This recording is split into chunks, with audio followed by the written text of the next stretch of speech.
So if my voice sounds a little bit raspy, don't mind me. I am just getting over the COVID, actually. I'm hoping my voice sounds a little bit on the sexy side, but yeah, that's me today. So one of the things I said I really wanted to declutter in the year of 2022 was the sense of chronic self-improvement. And what I mean by that is I'm really tired of constantly thinking that I need to be better and do better at the expense of accepting myself as I am right now. So when it comes to things like self-improvement, what I really would like to focus more on is ways that I can make my life easier. How can I make things easier for myself so that I feel a lot less stressed, a lot less frazzled, and even in some cases have more energy or just feel better about myself. So today's video is all about 7 tiny habits that I've been trying to implement to improve my life. And when I say improve in this video, I mean just things that I've been trying to do to make my life a little bit easier.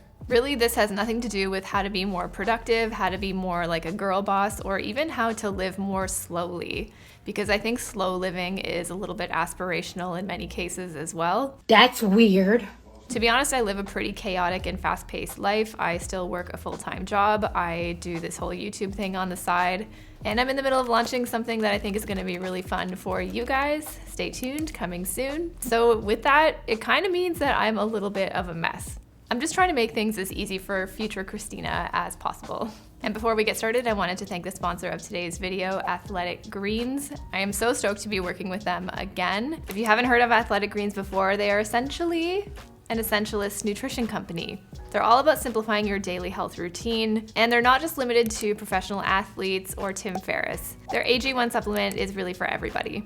I've been using the AG1 supplement every day since about January, and since then I've really noticed like a nice evening out of my energy levels throughout the day. I used to be like a 2 coffee a dayer. Now I generally only drink 1 a day. I'll never give up my coffee because it's just too much of a joy, but my stomach and my anxiety really don't need more than 1. So I really like the AG1 has sort of just given me like an even line of energy throughout the day. The AG1 supplement is packed with 75 vitamins, minerals, superfoods, probiotics, adaptogens, packed into 1 daily serving. They're also gluten-free, dairy-free, and they don't contain any eggs, nuts, sugar, or GMOs. So if you're looking to sort of simplify your daily supplement routine or give a nice boost to your gut health, energy, things like that, Athletic Greens is offering my community a free year supply of their vitamin D drops and 5 free travel packs with your first purchase of AG1. Everything will be linked in the description. And I'm feeling very on brand today in my green blazer for Athletic Greens. Thanks so much for sponsoring this video. Let's get into the rest of it. The first tiny habit that I have been at least thinking about implementing is waking up at the first alarm. You know, there's 2 types of people in this world. Those whose alarms look like this and this. I'm this guy. And poor Jeff, who has sleeping issues to begin with, has to live with that every single morning. I feel so bad, but it is something that I am slowly but surely working on changing. To be honest, I am not that much of a morning person, and I'm not really that much of a night owl either, but I do love sleeping, and I do love sleeping in, and I especially love snoozing. Here's how my morning usually goes.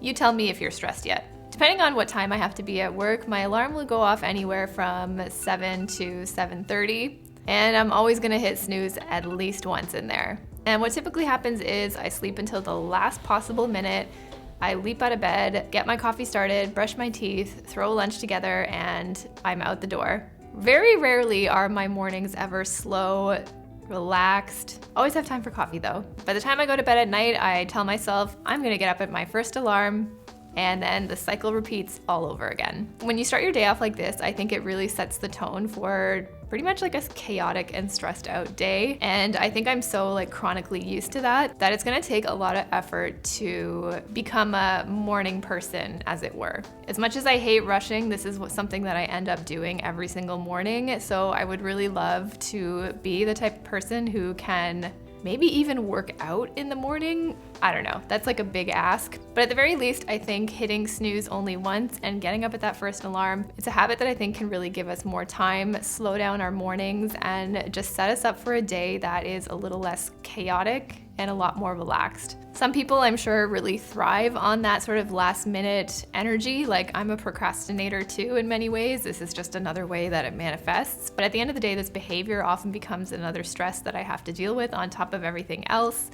on top of the things that are really out of your control.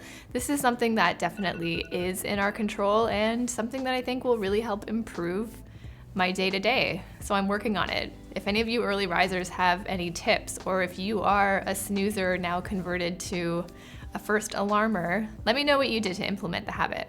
Habit number 2 is to wear sunscreen. Look, if it's daytime, you probably need to wear sunscreen.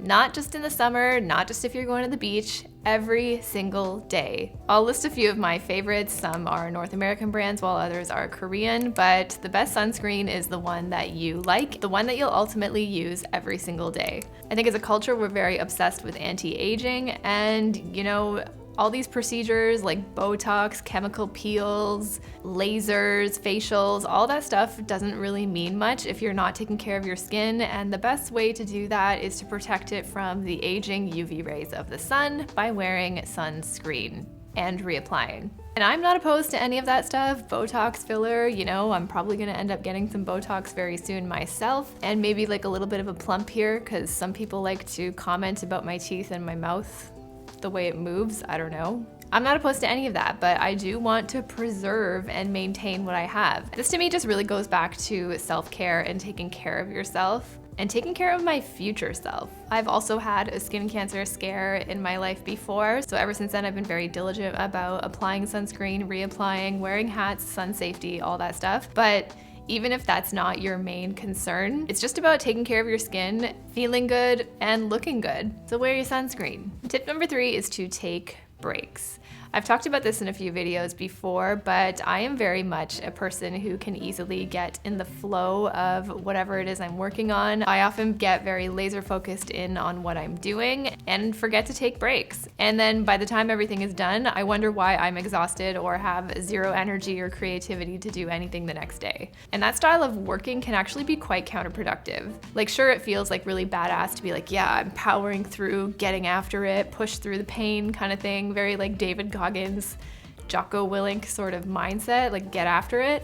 But I find when I ignore taking breaks and ignore cues like feeling distracted and like the work starts to become a lot harder than it should be, instead of pushing through like I normally do, I've really made an effort to start taking breaks. My favorite method is something called the Pomodoro method, where basically you set a timer for 25 minutes. Hey Siri, set timer for 25 minutes. In those 25 minutes, you do good, deep work that's not distracted. You're not checking your phone. You're sitting down, you're focused, and you let that timer go off. It lasts 5 minutes, and then you repeat the process until it's time to take a 1-hour break. When you ignore the cues that your body needs a break, your brain needs a break, that's when things like burnout start to become a higher risk and can actually start inhibiting your productivity. As opposed to doing a little bit at a time, taking breaks, listening to my body, and doing what felt like less but actually deeper and better work, ultimately would help me get more things done and more quality work done. And I got it done without hating my life. Neat. Number 4 is to get fresh air every day. Go on a hot girl walk. This is something that I don't always do, but it is something that I am trying to be better at, especially as the weather gets warmer. It's just nice to be outside, get some of that fresh air, vitamin D. Sometimes I'll go on a walk with no real aim in mind and just go watch the dogs, put on a podcast, or go and treat myself to a coffee. This is obviously a lot less pleasant when it's like -17 and snowing outside, but as the weather gets warmer, this is something that I'm planning on doing a lot more, and I always feel way better after I do it. I always feel really energized, reinvigorated, and just in general happier. Exercise gives you endorphins. Endorphins make you happy. Habit number 5 is something that I learned, I think actually from like a dating expert. I was listening to some podcast. I have no idea what it was. I'll try to find it and leave it in the description, but essentially it was to start asking what went well instead of how was your day. When you ask things like how was your day, it really invites a one-word answer, usually good, and the conversation can really end there. But when you ask a more specific open-ended question like what went well today, then it invites a lot more conversation and even invites that person to reflect on their day and think about the positive impact that they would have had on that day. A lot of times too, when you ask how was your day, it can really invite a lot of complaining and venting, especially about like how things go at work, stuff like that. So when you reframe the question in a more positive manner, it can lead to deeper conversation and even strengthen the relationship. So next time your partner gets home from work, ask them what went well today and see how the conversation changes. You might be surprised. Tip number 6 is to follow up a complaint with something that you're grateful for. I believe I read this in the book Effortless, so I will leave it linked in the description. But the recommendation is for every complaint, follow up with something that you're grateful for. When I first read this, I gave it a try, and I couldn't believe how much of a complainer I am. And it kind of sucks. Like, nobody wants to be known as a complainer, as a Debbie Downer. And while I fully believe that it's really important to be able to vent about things and express your concerns and your needs and have those concerns be validated, but sometimes I would even just complain because bitching feels good. If you're not careful, it can really turn into a chronic thing. And that's when I feel like it's really easy to view the world in a negative light rather than a positive one. I find this to be like a really nice reflection of not only just noticing how often we're complaining, but paying attention to what we have right now that we can be grateful for. Following a negative with a positive really has helped me just sort of reframe my mindset and even my mood. Because I used to think that I was relieving stress every time I complained and it felt good to just vent and get it out there. But I found that it actually really was turning me into more of a pessimist and a negative thinker rather than a positive one. And in turn, that kind of mindset just makes everything harder. And it really sort of pushes you to forget all the great things we already have in our life right now. And the final habit that I've been trying to implement, keyword being trying, is to commit to moving 10 minutes a day. You know, things like exercise and working out are so important to me. It really helps my mental health, my mood, my energy levels. Staying active, working out, and challenging my body always pays me back in dividends, especially when I'm consistent. But the consistency part has been the hard part. I was really caught up in this mindset that, you know, I need to be working out for 1 hour, 3 times a week. I need to be lifting really heavy, always breaking a sweat, pushing it really hard. Otherwise, why bother? Why do it at all? So it's never so much about intensity, but it's the consistency that is key. When I had that mindset, the consistency part was not happening. So instead of forcing myself to do this 1 hour workout 3 or 4 times a week, I've been working to sort of reframe my mindset and just commit to doing a minimum of 10 minutes a day. This doesn't have to be anything crazy. It can be your hot girl walk or your walk to work. It can be doing 10 minutes of stretching while you're watching TV, a 10 or 15 minute YouTube video.